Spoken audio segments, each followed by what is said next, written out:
Google AdSense approval trick 2025 আজকে আরও একটি ওয়েবসাইট অ্যাপ্রুভ হয়েছে। তো সেই সাইটটি অবশ্যই আপনাদের সাথে শেয়ার করব। শেয়ার করার পূর্বে ব্লগার A to Z চ্যানেলে অ্যাডসেন্স এবং এসইওর উপর প্রতিনিয়ত ভিডিও দেওয়া হয়ে থাকে। আপনি চাইলে চ্যানেলটিকে ফলো করতে পারেন। ফলো করার জন্য সাবস্ক্রাইব বাটন থেকে সাবস্ক্রাইব করে রাখতে পারেন। আজকে যে ওয়েবসাইটটি অ্যাপ্রুভ হয়েছে সেই ইমেলটি এখনো পর্যন্ত আসলে এখান থেকে আপনার ওপেন করা হয়নি। এখানে আপনারা দেখতে পাচ্ছেন যে your site is now ready to serve AdSense ad. তো আমরা যদি ইমেলটিকে এখন ওপেন করি, ওপেন করলে এখানে দেখুন 5 ঘন্টা পূর্বে আপনার ইমেলটি এসেছে এবং নিচের দিকে যদি আমরা আসি এখানে আপনারা দেখতে পাবেন your site jobpostbd.com is now ready to show AdSense ad and start earning money. তো ওয়েবসাইটটি হচ্ছে jobpostbd.com, যে ওয়েবসাইটটি এখানে আমি এখন ওপেন করে রেখেছি। তো এই আমরা গুগল অ্যাডসেন্সেও এখান থেকে লগ ইন অবস্থায় রয়েছি। তো এখানে যদি আমরা সাইটসে ক্লিক করি এখানে দেখতে পাচ্ছি যে আমরা jobpostbd.com এখানে রেডি এবং এখানে ads.txt ফাইলটি কিন্তু অথরাইজ করা রয়েছে। তো হোম পেজে আমরা চলে আসলাম। তো এখান থেকে এখন আমরা অটো অ্যাডটাকে অফ করে দিই। এখানে আর কোনো সমস্যা নেই।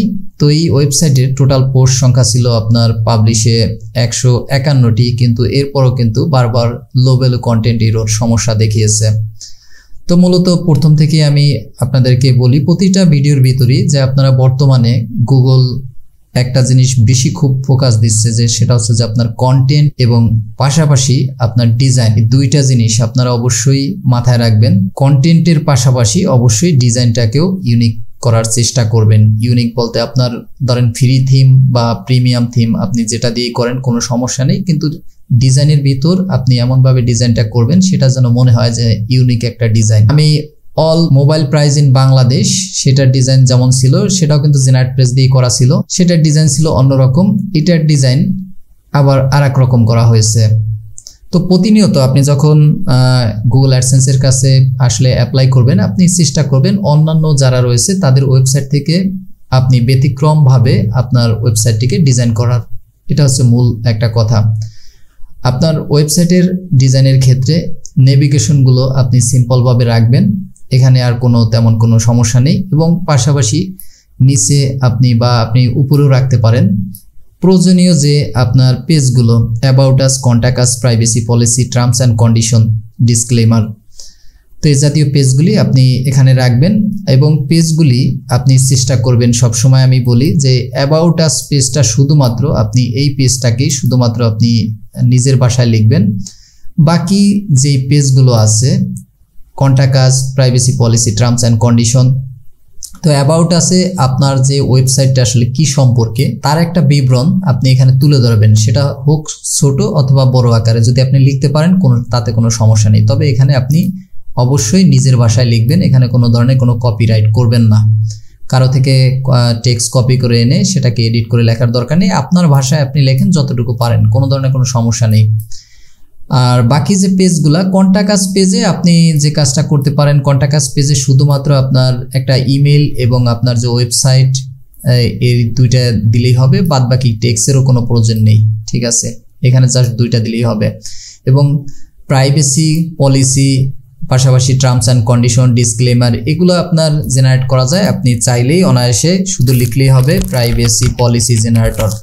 আপনি এটা লিখে সার্চ করলে গুগলে আপনি অনায়াসে ওয়েবসাইটটি পেয়ে যাবেন। উপরের যে ওয়েবসাইটটা রয়েছে যে প্রাইভেসি পলিসি জেনারেটর .info, এখান থেকে ওয়েবসাইট, এরপর এখান থেকে আপনি জেনারেট করে নেবেন প্রয়োজনীয় যে তথ্য আছে আপনার ওয়েবসাইট নেম, আপনার এগুলো আপনি দেখে আপনি আপনার এটা পরিপূর্ণভাবে এটা জেনারেট করে নেবেন।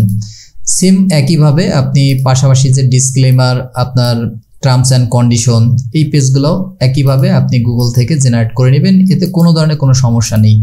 তো এই আপনার প্রথম যে কাজ, এই কাজগুলো কিন্তু শেষ, যে আপনার একটা ডিজাইন এবং আপনার যে প্রয়োজনীয় যে মেনু, এখানে যে নেভিগেশনগুলো থাকে এগুলো ক্লিয়ার রাখবেন, যাতে কোনো সমস্যা না হয়, কোনো ইউজার যাতে ক্লিক করে যাতে কোনো রিডাইরেক্ট না হয়, কোনো ধরনের কোনো এরর যাতে না আসে, এটা খেয়াল রাখবেন। আর এই পেজগুলো অবশ্যই ম্যান্ডেটরি হিসেবে রাখা লাগে, এগুলা রেখে দিবেন এখানে। সবচাইতে গুরুত্বপূর্ণ যে বিষয় সেটা হচ্ছে যে আপনার পোস্ট আপনি বারবার বলি যে পোস্ট আপনি ইউনিক করার চেষ্টা করবেন। আপনি যে পোস্টটা লিখতেছেন অবশ্যই সেটা যেন ইউনিক হয়। এখানে দেখুন জব পোস্ট বিডি, আপনার যে ইমেজটা সাজানো হয়েছে ইমেজের উপরে আপনার জব পোস্ট বিডি, এভাবে আপনার ওয়েবসাইটের নামটা আপনি এখানে দিয়ে দিবেন। পাশাপাশি আপনার যে লেখা আছে অবশ্যই আপনি চেষ্টা করবেন সেই লেখাটা যেন ইউনিক হয়। এই একটা ব্যাপার অবশ্যই মাথায় রাখবেন, আপনার যে লেখা আছে লেখাটা অবশ্যই ইউনিক। লেখার দিকটা খুবই গুরুত্বপূর্ণ। আপনি যদি মনে করেন যে লেখা আপনি কারো থেকে কপি করলেন অথবা আপনি রিরাইট করলেও অনেক সময় আপনার অ্যাপ্রুভাল পাওয়া যায়, তবে তুলনামূলক খুবই কম। যার কারণে আপনি চেষ্টা করবেন আপনার কন্টেন্ট নিজে লেখার জন্য। এখানে বর্তমানে যে এআই চলতে আছে, এআই এর উপর আপনি এআই দিয়ে কি গুগল অ্যাডসেন্স পাওয়া যাবে কিনা? হ্যাঁ, এআই দিয়ে লিখলেও আপনি অ্যাপ্রুভাল পাবেন, অ্যাপ্রুভালের জন্য সমস্যা নেই, তবে র্যাঙ্কিং এর ক্ষেত্রে আপনার সমস্যা করে। দেখা যায় যে অনেক সময় এআই দিয়ে কন্টেন্ট লেখার ফলে হয়তো 1-2 মাস ভালো চলে, এরপরে দেখা যায় যে ওই সাইটটা একেবারে ডাউন হয়ে যায়। তো এআই দিয়ে আসলে আপনি অ্যাপ্রুভাল নিতে পারেন গুগল অ্যাডসেন্স, এতে কোনো সমস্যা নেই। আপনি চেষ্টা করবেন এআই দিয়ে না লেখার জন্য, ঠিক আছে? আর এআই দিয়ে লিখলেও আপনি হিউম্যান টাচ এবং পাশাপাশি যে অন্যান্য যে বিষয়গুলো রয়েছে সেই বিষয়গুলো মাথায় রাখবেন। যদি আপনি মাথায় ঠিকভাবে না রাখতে পারেন আপনার ওয়েবসাইট কিছুদিন পর দেখা যাবে যে গুগলে খুঁজেও পাবেন না। দেখা যাবে যে ইউআরএল আপনার সার্চ কনসোলে আছে, ইন্ডেক্স আছে, কিন্তু আপনার পোস্ট আপনার গুগলে খুঁজে পাচ্ছেন না। তো এই ঝামেলায় যাবেন না, সর্বাত্মক চেষ্টা করবেন নিজে ইউনিক কন্টেন্ট লেখার জন্য। এবং পাশাপাশি ইমেজটাকে খুবই গুরুত্ব দিবেন। ইমেজটা আমি আবারও বলতেছি, আপনি এডিট করেন। আপনি গুগল থেকেই কোনো ইমেজ মনে করেন নিতেছেন, মনে করেন এখান থেকে আমরা যদি দেখি যে স্কোয়ার গ্রুপ, এই স্কোয়ার গ্রুপের আপনি গুগলে গিয়ে টাইপ করেন অথবা আপনি এইভাবে সার্চ করার পরে এরপর আপনি এখান থেকে লোগো নেন বা এই লোগো নেন, নিয়ে তারপরে আপনি আপনার মতো করে যে কোনো ফটো এডিটর দিয়ে আপনি এডিট করে নেন, যেমনটা এখানে করা হয়েছে। যে প্রথমত লোগো নেওয়া হয়েছে, এরপরে একটা কালার নেওয়া হয়েছে, এরপর এখানে একটা টেক্সট দেওয়া হয়েছে, এরপর এখানে ওয়েবসাইটের নাম দেওয়া হয়েছে। তো এভাবে আপনি অবশ্যই একটু এডিট করে নেবেন। কোনো হয়তো ক্যানভা আছে অনলাইনে আপনার, এরপর বিভিন্ন মোবাইল দিয়ে যদি করে থাকেন সেক্ষেত্রে বিভিন্ন ধরনের অ্যাপস রয়েছে, সেই অ্যাপস দিয়ে আপনি আপনার ছবিটাকে এডিট করে নেবেন। আর পিসিতে যদি যারা ব্যবহার করেন তারা অবশ্যই আপনার ফটোশপ দিয়ে বা অন্যান্য ফটো এডিটর দিয়ে আপনি এডিট করে নেবেন। আপনি যদি এআই দিয়েও আপনি ইমেজ তৈরি করেন সেক্ষেত্রেও আপনি পারেন, কোনো ধরনের সমস্যা নেই, তবে ইউনিক হলেই হয়, এটা হচ্ছে মূল বিষয়। তো এই ব্যাপারটা অবশ্যই মাথায় রাখার পর এরপরে আপনার যে কাজটা করতে হবে সেটা হচ্ছে যে আপনার যে ওয়েবসাইট সেই ওয়েবসাইটটা অবশ্যই গুগল সার্চ কনসোলে সাবমিট করতে হবে এবং সাবমিটের পাশাপাশি খেয়াল রাখতে হবে যে ইমপ্রেশনের প্রতি খেয়াল রাখতে হবে যে আমার ইমপ্রেশন কত আসতেছে আর আমার ক্লিক কত আসতেছে। আসলে ক্লিকের এখানে তেমন কোনো ফ্যাক্টর না, এখানে মূল বিষয়টা হচ্ছে আপনার ইমপ্রেশনটা আপনার বেশি আসলেই হলো, এটা হচ্ছে মূল বিষয়। তবে একেবারে ট্রাফিক না থাকলে আপনার সেই ক্ষেত্রে গুগল অ্যাডসেন্স আপনার অ্যাপ্রুভাল হতে সময় লাগে। আর একটা প্রয়োজনীয় একটা ব্যাপার সেটা হচ্ছে যে অবশ্যই আপনারা চেষ্টা করবেন অন্তত বর্তমান সময়ে অন্তত 20 থেকে 30টা পোস্ট, 20টার কথা বলবো না, আপনি মিনিমাম অন্তত 30টা পোস্ট দিয়ে তারপরে আপনি গুগলে অ্যাপ্লাই করবেন।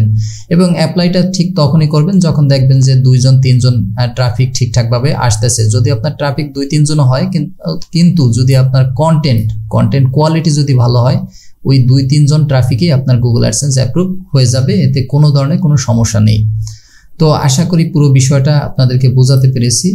তো এরপরও যদি আপনার কাছে মনে হয় যে আসলে কোথাও বুঝতে সমস্যা হয়েছে, তাহলে অবশ্যই আপনি ইউটিউবে গিয়ে অন্যান্য অনেকেরই ভিডিও রয়েছে, তাদের ভিডিওগুলো ফলো করুন। ফলো করলে আপনারা আরও বিস্তারিত নলেজ অর্জন করতে পারবেন। তো ভালো থাকবেন সবাই, সুস্থ থাকবেন।